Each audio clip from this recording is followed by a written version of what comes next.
en Asia, en Europa, en los Estados Unidos. Con relación a Asia, nos vamos a adelantar un poco.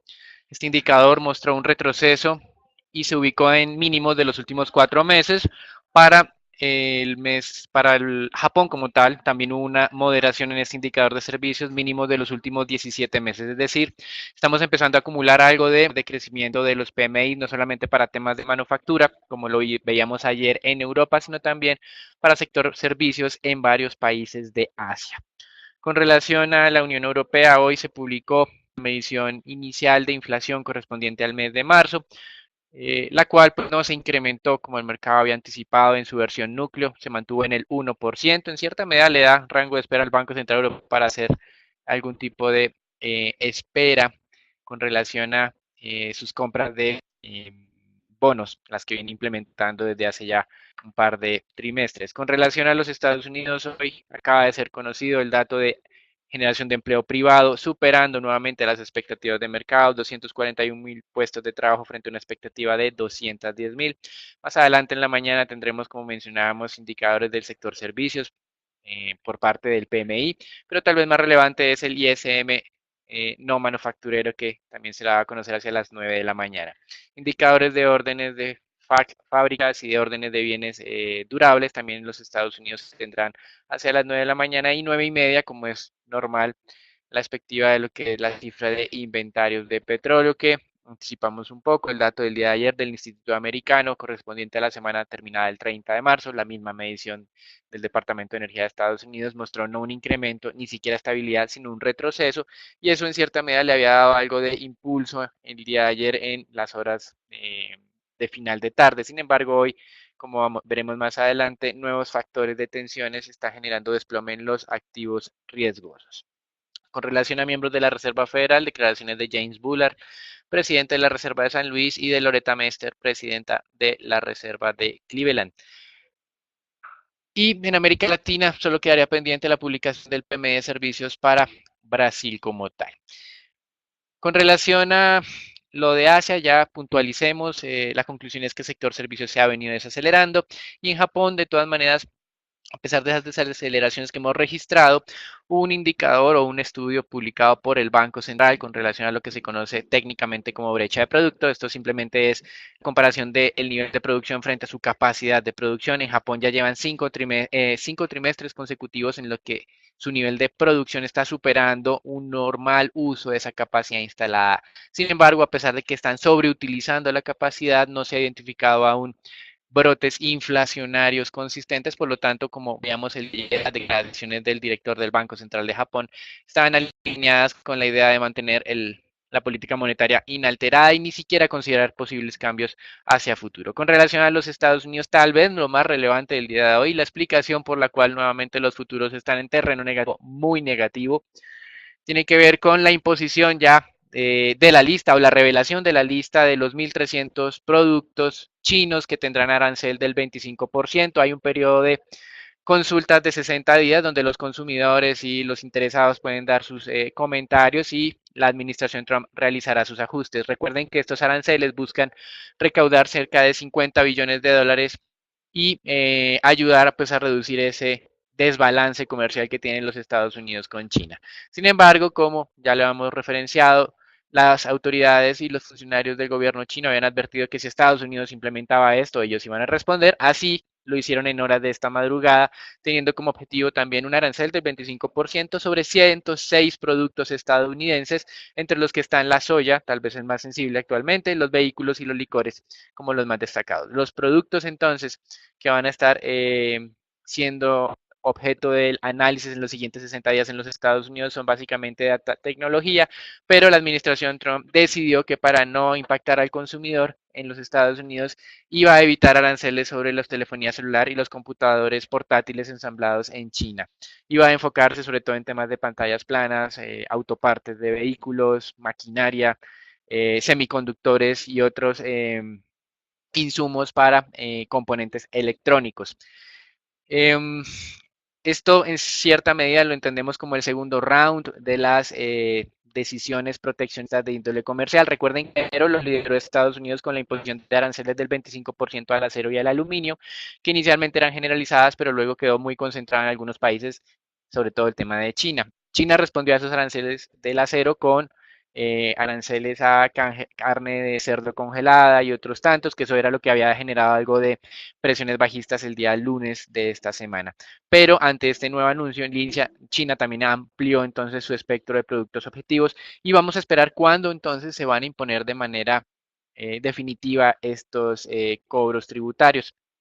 De todas maneras, lo que estamos viendo acá es que los chinos no se están corriendo ante lo que Estados Unidos está amenazando y de hecho lo que están haciendo es responder independiente que la posición estadounidense en este proceso de negociación pueda ser más fuerte, teniendo en cuenta que las ventas de Estados Unidos a China son solamente la quinta parte de lo que China le vende a Estados Unidos. En otra noticia interesante de mercado, las ventas de vehículos en los Estados Unidos reaccionaron de manera muy favorable durante el mes de marzo, con un repunte del 15%, liderado principalmente por General Motors. El mercado estaba anticipando un incremento de las ventas externas de las ventas de vehículos de solamente el 5%. En México, el gobierno, y siguiendo con esta ola de proteccionismo, impuso unas cuotas compensatorias a las importaciones del acero proveniente de Corea del Sur, India, España y Ucrania. Venían realizando estudios desde el año, pues una compañía siderúrgica mexicana había pues solicitado este tipo de análisis teniendo en cuenta una fuerte reducción que tuvo que hacer en su personal. Esto simplemente se está sumando entonces a todas estas determinaciones de restricción del comercio mundial que, si bien es cierto, uno no las siente desde el punto de vista económico tan en el corto plazo, si se mantienen y se escalan, pues obviamente tendrán impactos de largo plazo durables. Con relación a Brasil, hoy es el día importante en el Tribunal Federal que definirá si esa apelación o esa defensa del expresidente Lula para evitar la cárcel procede o no. Recuerden que ya fue pues en cierta medida acusado o inculpado en segunda instancia con una condena aún mayor, una condena de 12 años, lo cual lo inhabilitaría para poder participar en el próximo proceso electoral. Sin embargo, pues los abogados de la defensa están esperanzados en la decisión del día de hoy, por lo tanto Brasil está a la expectativa de esta determinación. Y en otras declaraciones del director del Banco Central de Brasil manifestaba que esa meta oficial de crecimiento para este año del 2.6% era muy factible y que tal vez podría ser superada. Frente al tema comercial, obviamente el día de ayer no había escuchado lo que estaba pasando hoy ya con relación a los aranceles a 1.300 productos chinos y 106 productos estadounidenses, manifestaba que consideraba que en el largo plazo iba a haber algún tipo de acuerdo nuevo desde el lado comercial y que esto iba a evitar que la economía mundial tuviera un impacto negativo y por ende que eso afectara también la dinámica de la economía brasileña. Veremos si sus expectativas se mantienen teniendo en cuenta pues lo que ha ocurrido esta madrugada. Ayer, como ustedes pueden ver, hubo un fuerte incremento del índice Standard Poor's 1.26%. Sin embargo, hoy, como ustedes pueden ver, los mercados que ya están abiertos, están perdiendo cerca del 1%. De hecho, los futuros en Estados Unidos actualmente descienden cerca del 1.3%. Y esto en miras o justificado básicamente con las decisiones de índole comercial anunciadas recientemente. Recuerden que de todas maneras, aunque se hayan anunciado esos aranceles, aún no están vigentes. Hay un periodo de 60 días en los Estados Unidos donde habrá posibilidad de análisis adicional y de hacer algunas modificaciones.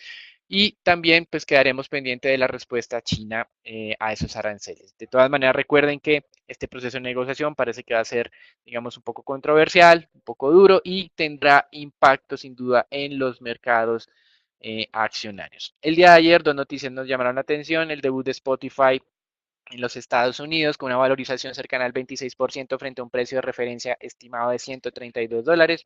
Y por el otro lado, una buena reacción de la compañía Tesla en bolsa luego de las declaraciones de la producción de 2.000 vehículos en la última semana y de un nuevo objetivo de 5.000 vehículos para los próximos trimestres en carácter semanal. También anunciando que debido a esos incrementos en producción no van a necesitar capitalizaciones adicionales o endeudamiento adicional, con lo que la acción el día de ayer se valorizó cerca del 5%. Veremos qué pasa hoy teniendo en cuenta ese nuevo ambiente tan negativo en los mercados internacionales.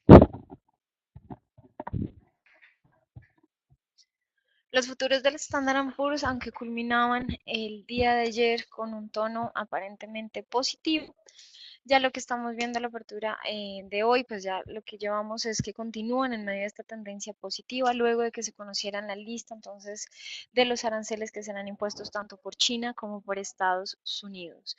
Los futuros permanecen por debajo de este nivel de los 2.600 puntos. Este es un nivel de congestión que han tenido los futuros durante los últimos meses, con lo cual pues va muy en línea con este mensaje de tendencia negativa y que a su vez argumenta en lo que veíamos el día de ayer, que se mantienen por debajo de la media móvil de los 200 puntos, algo que no es visto desde hace varios años. El nivel de soporte de corto plazo son los 2.580 puntos, pero en vista de una incertidumbre que se siente en el mercado de acciones y un índice VIX que continúa en ascenso, ya se ubica sobre los 23 puntos, podría alcanzar fácilmente niveles de los 2.500 no vistos desde mediados del 2017, cuando sirvió como resistencia técnica en ese periodo.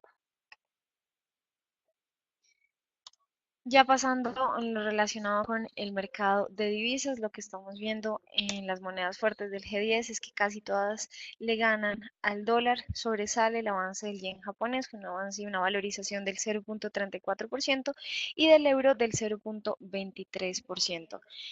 En el mercado, en las monedas emergentes, el panorama es mixto, aunque casi todas permanecen en el terreno negativo. Sobresale la caída del rand sudafricano de un 0.80% y del peso mexicano, que nos llama la atención y como lo veíamos el día de ayer, podría ser una de las monedas de América Latina con mayor volatilidad durante la semana, cayendo un 0.45%. Ya pasando en lo que tiene que ver con metales, vamos a ver cómo el oro, que es el activo refugio de preferencia, avanza casi un 1%, donde pues en medio de un nerviosismo creciente de los inversionistas por una posible guerra comercial entre China y los Estados Unidos, que pues eh, digamos que sobresale y argumenta este aumento de lo que estamos viendo en el oro.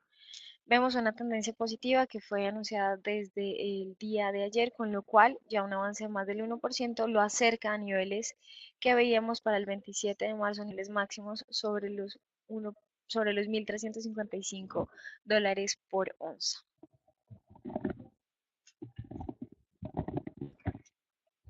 Entrando al mercado petrolero, las noticias en apariencia serían muy positivas para la dinámica de los precios, a pesar de lo que estamos viendo el día de hoy. La primera noticia, como mencionábamos, fue la publicación de inventarios del Instituto Americano de Petróleo correspondiente a la semana terminada el 30 de marzo. Esos inventarios, en vez de mantenerse estables, cayeron 3.28 millones de barriles. Como vimos para el día de hoy, el mercado tenía una expectativa de incremento de inventarios de 2 millones de barriles.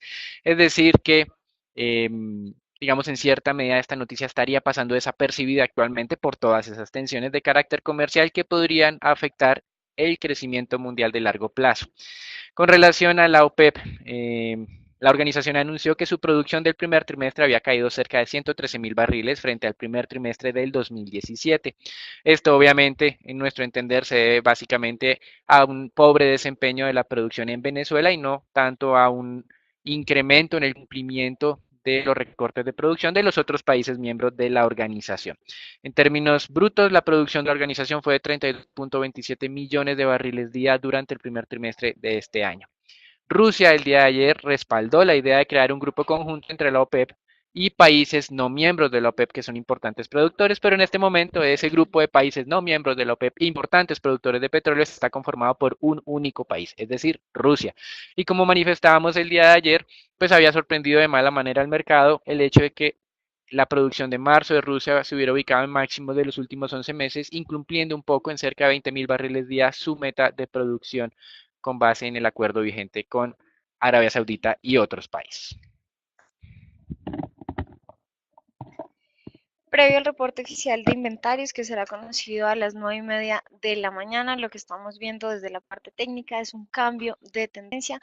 Como mencionábamos el día de ayer, se estaba atacando este soporte sobre los $63 el barril, con lo cual ya confirmamos una nueva tendencia bajista para el precio del petróleo, por debajo de este nivel incluso, que es el techo de este canal lateral frente al cual el precio del petróleo se mantuvo en lo que fue finales del mes de febrero y comienzos de marzo, que sería el nivel de los $62.82, por lo cual esto sugiere que vuelva a reingresar a este canal lateral, un canal que se ubica entre los 60 a los $62 y que podría mantenerse en el corto plazo, teniendo en cuenta que la tendencia ahora es negativa para el petróleo.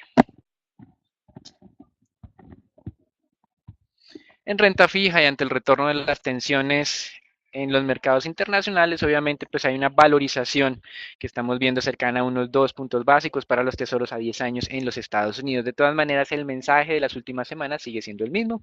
Inversionistas buscando refugio en activos menos volátiles han generado valorización en la parte larga de la curva en los Estados Unidos, tasas de negociación de tesoros a 10 años del 2.75, cuando hace cerca de una semana y media hablábamos de 2.85, y cuando este año se ha registrado máximos de 20 puntos básicos por encima de este nivel.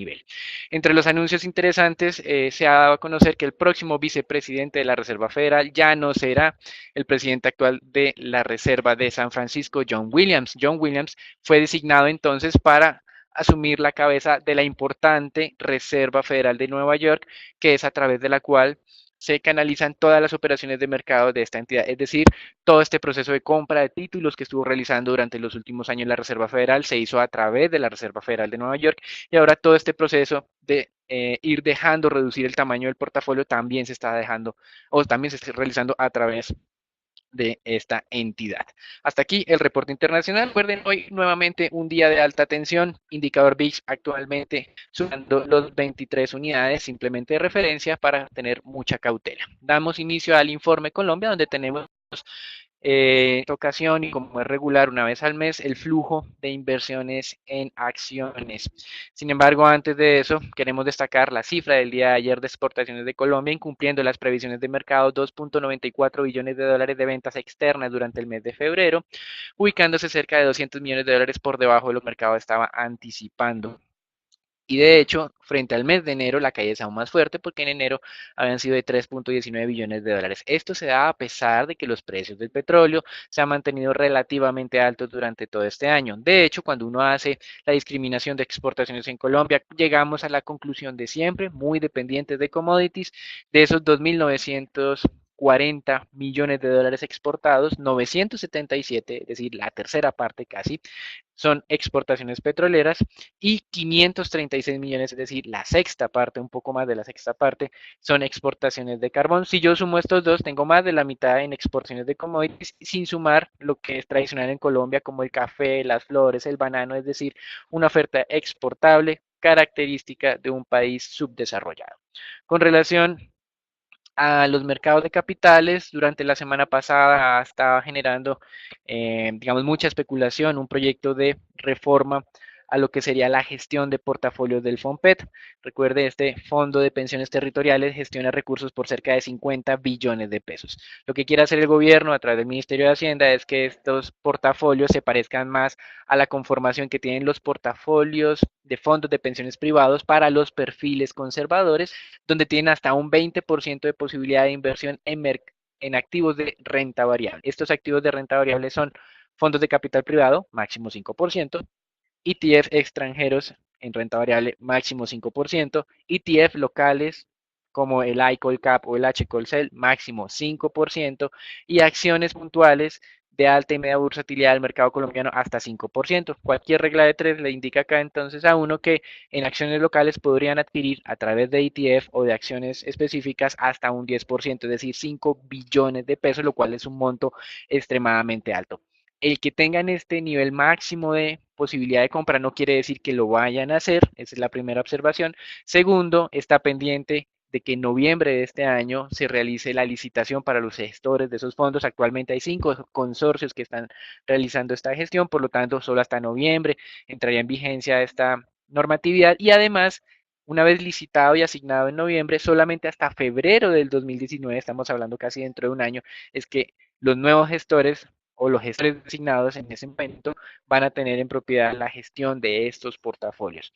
Una vez asuman esa gestión, tendrán 6 meses para ajustarse a esa nueva normatividad, es decir, estamos hablando de que esta idea de cambio de proyecto de la manera en que se gestionan los recursos de pensiones del FOMPET va a entrar en vigencia dentro de 1 o 1 año y medio. Y lo que hemos visto es que ha generado un poco, digamos, demasiada volatilidad de corto plazo como para aún ser incorporado dentro de los precios de las acciones del país. De todas maneras, mantenemos nuestra idea de que el mercado accionario colombiano presenta niveles atractivos de entrada en varios activos, independiente de lo que está sucediendo actualmente en los mercados internacionales. Ahora sí, entrando en lo que es el flujo de inversión de accionistas o de participantes en el mercado colombiano. Durante el mes de marzo vimos que los fondos de pensiones han vuelto a comprar de manera importante acciones. La barra azul, más de 250.000 millones de pesos de adquisiciones netas durante el mes de marzo. Sin embargo, veremos más adelante que esto obedece en su mayoría a una operación puntual. Y las verdes nos indican que por segundo mes consecutivos los inversionistas extranjeros que hacen en Colombia redujeron su exposición a acciones en el país, cerca de 90 millones de pesos. Algo que hemos venido incorporando durante las últimas entregas de este tipo de flujos o de reporte tiene que ver cómo se viene comportando el programa de lo que vimos, y estas son las barras rojas, quiere decir que los inversionistas extranjeros en el exterior, y los calificamos como extranjeros porque también puede ser un colombiano comprando ADRs en el exterior, incrementaron la tenencia de acciones en cerca de unos 60.000 millones de pesos. Si uno hace, digamos, una resta neta entre lo que son extranjeros con presencia en Colombia, extranjeros presencia en el exterior, lo que vemos es una liquidación de extranjeros de cerca de 30.000 millones de pesos, que no es extremadamente alta, pero que sí deja ver un poco de estancamiento en esos flujos que se vinieron registrando durante todo el año 2017. Entonces, acá entonces es que los extranjeros no están comprando acciones en Colombia durante el primer trimestre del 2018. Y cuando vemos el flujo particular por cada uno de los tipos de emisores, lo que hay que destacar, como mencionábamos, si bien es cierto, los fondos de pensiones compraron cerca de 270.000 millones de pesos durante el tercer mes del año. De esos 270.000, casi el 91-92% fueron acciones de Cementos Argos Ordinaria. Si bien es cierto, esta acción viene estancada en los últimos 3 años, como ustedes bien saben, el sector constructor en Colombia no tiene, digamos, una muy buena dinámica. Cementos Argos, por el contrario, se ha venido beneficiando de una muy buena dinámica de su división en los Estados Unidos. Y esto es llamativo, una fuerte compra entonces en Cementos Argos Ordinaria. Lo otro que nos llamó la atención ha sido compras en los índices ETF de Colombia, el ICOICAP y el HQCEL. Ese es el segundo factor de mayor compra que ha tenido. Y también el incremento en exposición de acciones de Grupo Éxito, que es algo que hemos venido registrando por varios meses, en apariencia bajo la expectativa de que su exposición a Brasil va a empezar a mejorar, teniendo en cuenta dos factores. Uno, la recuperación de la economía brasileña, como mencionábamos al comienzo de este comité. El director del Banco Central cree que el 2.6 de crecimiento de economía de Brasil es factible, y además que se podría superar. Y el segundo factor tiene que ver con esto que hemos mencionado de Amazon y su posibilidad de entrar a Brasil a través de alguna alianza con Vía Varejo, que es una compañía de Grupo Casino y que está consolidada dentro de los balances de Grupo Éxito, como ustedes bien saben. Lo otro que hay que destacar es que hubo algunas compras pequeñas en lo que es Celsia y también en Bancolombia como emisor puntual, pero digamos que aquí lo destacable es el tema de Semargos y de Grupo Éxito. Y en las ventas, y esto hay que hacer un llamado de atención importante, ustedes ven Ecopetrol, ventas de 88.000 millones de pesos netas por parte de fondos de pensiones. Esto en apariencia, bajo el supuesto de que esos 2.600 pesos que se registró en promedio durante ese mes son niveles atractivos de reducir exposición en este emisor, independiente de lo que hayamos visto que venga ocurriendo con el precio del petróleo, y de que este 19 de abril se esté esperando el pago del dividendo de 89 pesos que se tiene proyectado. Lo otro que vendieron durante el mes de marzo los fondos de pensiones fue básicamente las acciones de Grupo Aval. Con relación a los extranjeros, como manifestábamos, hubo liquidación, pero si ustedes observan, esa liquidación estuvo concentrada básicamente en Cementos Argos Ordinaria, que fue más que absorbida por los fondos de pensiones locales. También hubo algunos movimientos adicionales en los inversionistas extranjeros, unas liquidaciones en ISA, y también en Grupo Éxito, pero digamos que lo más relevante fue un movimiento como de recomposición en contra de inversionistas institucionales locales. Entonces recuerden, los extranjeros no están comprando, no están siendo tan activos en el mercado local accionario colombiano. Y número dos, los fondos de pensión hicieron una operación muy grande en acciones de Cementos Argos Ordinaria y continúan comprando o aumentando su exposición a Grupo Éxito.